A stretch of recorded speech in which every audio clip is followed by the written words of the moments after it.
Bueno, bienvenidos todos. Yo soy André Sinesi. Y nada, espero que estén muy bien. Para comenzar la predicación de hoy, quisiera partir por hacerles una pregunta. ¿Cuál ha sido aquella vez en la que se han sentido más amados? Y no sé si se les vino a la memoria algún momento, pero para aquellos que sí, ¿por qué creen que pensaron en ese momento y no en otros? Bueno, las Escrituras nos hablan acerca de una muestra de amor, la más grande de todas las muestras de amor. Pero, ¿por qué la más grande? Y bueno, porque esta muestra de amor es una que nos habla de un amor inmerecido, en primer lugar, un amor inexplicable, en segundo lugar, y en tercer lugar, un amor inquebrantable. Entonces, los invito, por favor, a que abramos nuestras Biblias en Romanos 5. Vamos a leer del versículo 6 al versículo 11.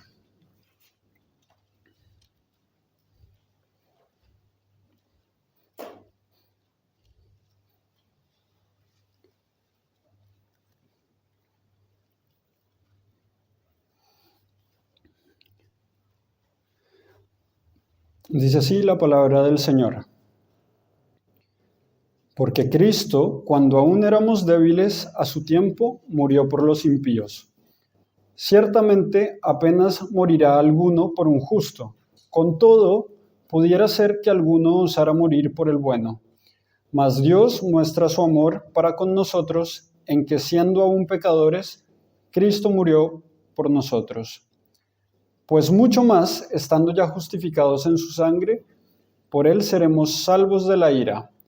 Porque si siendo enemigos fuimos reconciliados con Dios por la muerte de su Hijo, mucho más, estando reconciliados, seremos salvos por su vida.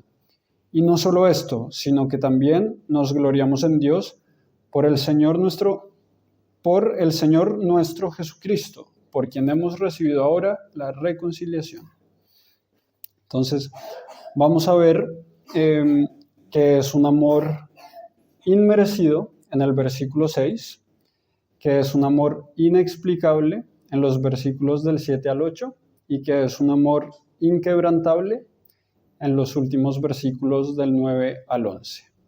Entonces, comencemos por un amor inmerecido, el versículo 6. Dice el versículo 6, lo leo nuevamente, porque Cristo, cuando aún éramos débiles, a su tiempo murió por los impíos. Entonces tenemos al comenzar un conector causal. ¿Por qué? Que nos obliga a no desconsiderar el contexto de la idea que vamos a estar revisando. Entonces, en resumidas cuentas, el apóstol Pablo ha puesto ya sobre la mesa, cuando entra a este capítulo 5, al menos 3 ideas, que son: la primera, que el Evangelio es acerca del Señor Jesús y de su obra; la segunda, que en cuanto a las obras todos hemos pecado y estamos bajo la ira de Dios; y la tercera, que la fe es contada por justicia a todo aquel que cree en Dios. Y bueno, aquí hacer una breve acotación, y es que esa fe que es contada por justicia a quien cree en Dios, esa creencia en Dios es una creencia bien puntual, que el mismo apóstol describe en Romanos 4, del 24 al 25, como una creencia que se caracteriza por creer que Dios levantó a Jesús de entre los muertos y que Jesús fue entregado por nuestras transgresiones y resucitado para nuestra justificación. Entonces, ¿cómo decanta este contexto en el versículo 6? Bueno, la justicia que Dios da al que cree es radicalmente una cuestión de fe, no de obras, a tal punto que Cristo, cuando aún éramos débiles, a su tiempo murió por los impíos. Entonces aquí, movido por el hermano Alejandro, quisiera mencionar quién es Cristo, que es según también Romanos 1, según la carne es del linaje de David, o sea, verdaderamente hombre. Y también verdaderamente divino. Ahí justamente el versículo que sigue en Romanos 1 es, y declarado hijo de Dios con poder por su resurrección. Entonces, es este Cristo el que cuando aún éramos débiles, a su tiempo murió por los impíos. Entonces, no perdamos de vista que acá estamos viendo por qué este es un amor inmerecido. Y obviamente tiene que ver con que Jesús murió por nosotros cuando éramos débiles. Y esta debilidad no se refiere a una debilidad física, sino más bien a una debilidad moral y a una debilidad espiritual. Entonces, éramos tan incapaces en lo moral que la Escritura habla de la esclavitud al pecado, en Juan 8:34. Es decir, tanto tú como yo nacimos en una condición de pecado en la cual no solo no estábamos inclinados a amar a Dios, a honrar a nuestros padres, a no mentir, a no robar, a amar al prójimo como nosotros mismos. No solo no estábamos inclinados a ello, sino que éramos incapaces de ello. Y también la Escritura habla de una debilidad espiritual en que afirma que estábamos muertos en nuestros delitos y pecados, en Efesios 2, versículo 1. Entonces fue en este momento cuando Cristo murió por nosotros, los impíos, los carentes de toda piedad, de toda devoción y de todo respeto por Dios. Obviamente también ese cuando no solamente es respecto de nosotros y de nuestra debilidad moral y espiritual, sino que también fue un hecho puntual en la historia. El Señor Jesús, de hecho, murió un día que aquí el versículo lo describe como, cuando dice ahí en el versículo 6, a su tiempo, ¿no? Al tiempo de Dios fue que Cristo murió por nosotros. ¿Y cuál es otro descriptor de ese tiempo? Que en ese tiempo nosotros a su vez éramos débiles y estábamos perdidos. Es decir, a todas luces fue un amor inmerecido. ¿Por qué un amor inexplicable? Vamos a leer otra vez del 7 al 8. Ciertamente apenas morirá alguno por un justo. Con todo, pudiera ser que alguno osara morir por el bueno. Mas Dios muestra su amor para con nosotros en que, siendo aún pecadores, Cristo murió por nosotros. Aquí vemos cómo el amor de Dios por nosotros es inexplicable, al menos desde un punto de vista humano. Dice el versículo 7 que casi nadie se ofrecería a morir por una persona honrada, aunque tal vez podría estar dispuesto a dar su vida por una persona extraordinariamente buena. Así es como lo pone la Nueva Traducción Viviente. En nuestro primer punto, hemos dedicado algunos instantes a reflexionar acerca de cuán pecadores somos. Y para ello, hemos estado haciendo un autoexamen con todas nuestras limitaciones.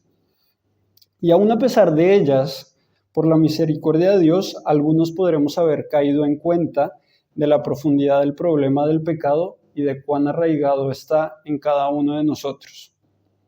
Dios, en cambio, no tiene limitación alguna y conoce a la perfección cada una de nuestras acciones, cada uno de nuestros pensamientos, y es más, aún sabe el número exacto de pelos que cada uno tiene. No hay nada que podamos hacer ni pensar que esté oculto de Él. La oscuridad y la luz son lo mismo para ti, dice el salmista. Pero Dios, a pesar de conocer cuán malos somos, y esto es la buena noticia del pero que siempre encontramos en la Biblia, a pesar de ello, bajo circunstancias normales, donde nadie se hubiese ofrecido a morir por nosotros, que estamos completamente alejados del ser honrados, mucho menos una persona extraordinaria Nos dice el versículo 8 que Dios muestra su amor para con nosotros en que aún siendo pecadores, Cristo murió por nosotros. Cuán grande es la misericordia de Dios, quien se definió y se describió a sí mismo cuando se presentó a Moisés como un Dios lento para la ira y rico en misericordia en Éxodo 34:6. Esto nos muestra entonces cómo el sacrificio del Señor en la cruz por nuestros pecados fue muestra de un amor inexplicable. Ahí vemos cómo el versículo 8 termina hablando de que Cristo murió por nosotros. Y este ha sido la idea central de cada uno de estos puntos que hemos visto, ¿no? El versículo 6 también termina así. A su tiempo Cristo murió por los impíos. Versículo 8 también. Aún siendo pecadores, Cristo murió por nosotros. Pero por si fuera poco, nos resta pensar acerca de cuán inquebrantable es el amor de Dios en Cristo Jesús. Entonces vamos allá. Punto 3, del versículo 9 al 11. Y dice así la palabra del Señor. Pues mucho más estando ya justificados en su sangre, por él seremos salvos de la ira, porque si siendo enemigos fuimos reconciliados con Dios por la muerte de su Hijo, mucho más estando reconciliados seremos salvos por su vida. Y no solo esto, sino que también nos gloriamos en Dios por el Señor nuestro Jesucristo, por quien hemos recibido ahora la reconciliación. ¿Por qué digo entonces el amor de Dios se muestra aquí como un amor inquebrantable? Bueno, porque el amor que Él nos mostró por medio de la muerte y resurrección de su Hijo nunca se trató acerca de nuestros méritos, como vimos en el punto 1, sino que todo lo contrario. Acá el versículo 9 nos informa que siendo enemigos fuimos reconciliados con Dios por la muerte de su Hijo. Si esa muestra de amor nos fue hecha evidente cuando éramos enemigos de Dios, es decir, si esa muestra de amor que le fue hecha evidente a los que ahora somos creyentes, nos hizo pensar en el tiempo de nuestra enemistad con Dios, aún más confianza podemos tener en que seremos salvos ahora que ya hemos sido reconciliados. Y aquí quiero invitar a pensar a aquellos que aún no han creído que esta realidad no está lejos de ustedes, el poder tener certeza y confianza en la salvación de Dios.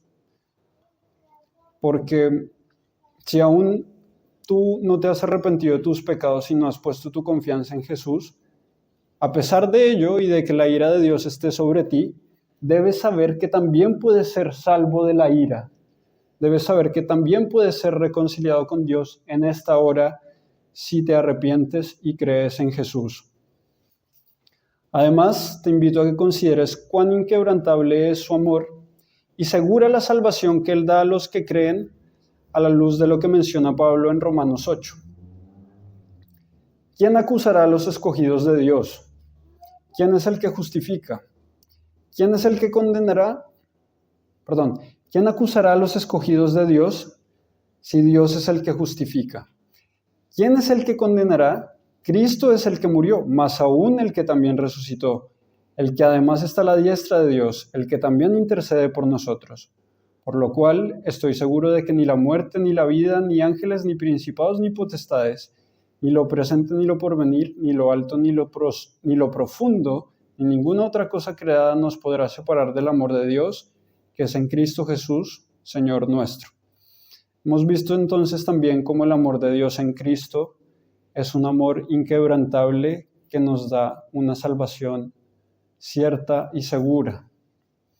Entonces, esta muestra de amor, la más grande de todas, que ha sido presentada hoy, no estuvo desprovista de un propósito, sino que Dios envió a Jesús al mundo a salvar a su pueblo de sus pecados, como dice Mateo 1:21. Es decir, fue una muestra de amor que sirvió de algo. No fue una muestra de amor en sí misma y ya. No fue una muestra de amor y nada más, sino que fue una muestra de amor que tenía en mente un fin. Y es ese fin el que me mueve a invitarles a que, así como hemos visto que el amor de Dios lo podemos describir de 3 maneras en este pasaje, que también puedan responder a Dios y al amor que Él nos muestra a través del Señor Jesús de 3 formas. La primera, en humildad y arrepentimiento y fe, porque Él nos mostró un amor inmerecido. La segunda, en gratitud, recogimiento y asombro, porque Él nos mostró un amor inexplicable. Y la tercera, en adoración, porque Él nos mostró un amor inquebrantable.